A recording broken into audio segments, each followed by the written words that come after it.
wabarakatuh. Halo.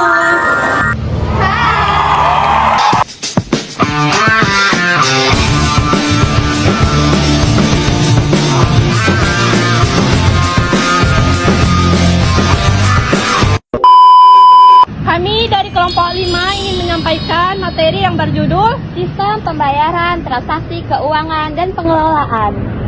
Sebelumnya, saya Marcella dengan NIM 08221472 dan ini rekan saya. Saya Ika Sonia dengan NIM 08221462. Saya Aisyah Nur Sabila dengan NIM 08221362. Saya Maya Sari dengan NIM 08221397.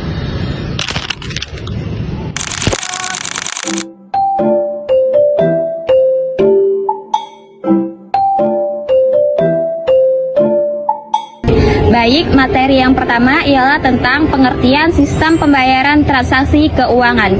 Jadi, sistem pembayaran transaksi keuangan adalah seperangkat aturan, lembaga, dan mekanisme yang digunakan untuk memindahkan dana guna memenuhi kewajiban yang timbul dari suatu kegiatan ekonomi. Sistem ini mencakup berbagai metode pembayaran, baik tunai maupun non-tunai, yang memungkinkan konsumen, bisnis, dan organisasi lain untuk mentransfer dana antar rekening di lembaga keuangan. Baik, selanjutnya ada jenis-jenis sistem pembayaran. Jadi, sistem pembayaran itu ada dua jenis. Yang pertama, sistem pembayaran tunai dan sistem pembayaran non-tunai.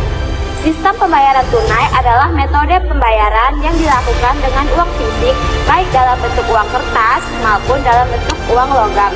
Sistem ini dikenal sebagai sistem yang paling tradisional dan telah digunakan sejak lama dalam berbagai transaksi bisnis. Yang kedua, ada sistem pembayaran non-tunai. Sistem pembayaran non-tunai adalah metode pembayaran yang tidak menggunakan uang fisik secara langsung, melainkan menggunakan pembayaran elektronik seperti kartu, dompet digital, dan transfer bank. Nah, selanjutnya itu tujuan sistem pembayaran transaksi keuangan. Jadi di sini tujuan sistem pembayaran adalah untuk memfasilitasi perpindahan uang agar kegiatan ekonomi berjalan dengan lancar, cepat, aman, dan efisien, serta untuk mendukung stabilitas sistem keuangan dan inklusi keuangan. Sistem ini berperan sebagai darah ekonomi, memastikan transaksi seperti pembelian barang, jasa, dan terjadi tanpa hambatan. Nah, di sini ada peran dan fungsi sistem pembayaran, yaitu sistem pembayaran memiliki peran penting untuk mendorong pertumbuhan ekonomi nasional, mendukung stabilitas keuangan, dan memperlancar transaksi ekonomi dengan menyediakan mekanisme perpindahan dana yang aman dan efisien.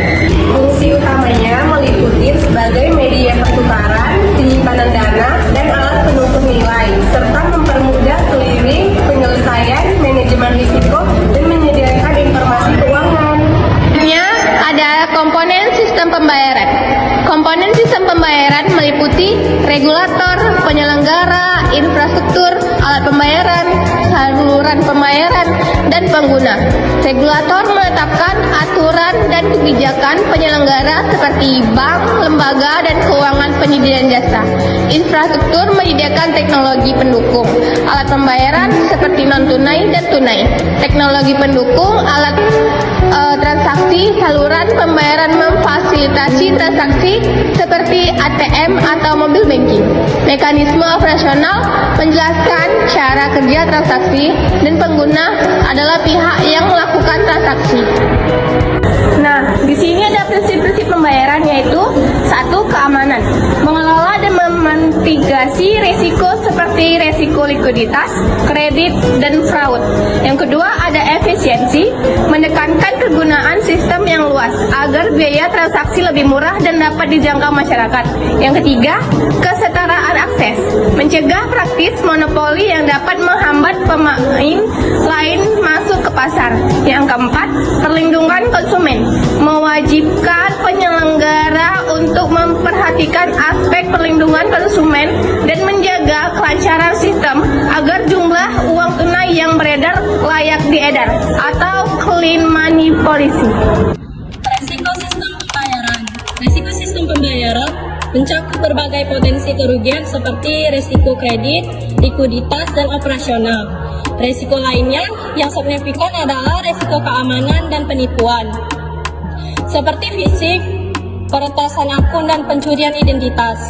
Resiko hukum yaitu karena ketidakpatuhan terhadap regulasi, serta resiko sistematik yang dapat menggunakan stabilitas sistem keuangan secara keseluruhan. Pengelolaan sistem pembayaran. Jadi, pengelolaan sistem pembayaran adalah serangkaian aturan dan proses untuk mengatur transaksi keuangan yang melibatkan otorisasi, clearing, dan pengelolaan akhir, serta pengelolaan uang fisik oleh Bank Sentral seperti Bank Indonesia. Sistem ini mencakup berbagai alat seperti uang tunai, kartu debit, kredit, dan dompet digital, serta infrastruktur seperti ATM, edisi, mobile banking, dan internet banking. Pengelolaan yang baik bertujuan untuk mendukung stabilitas moneter dan ekonomi.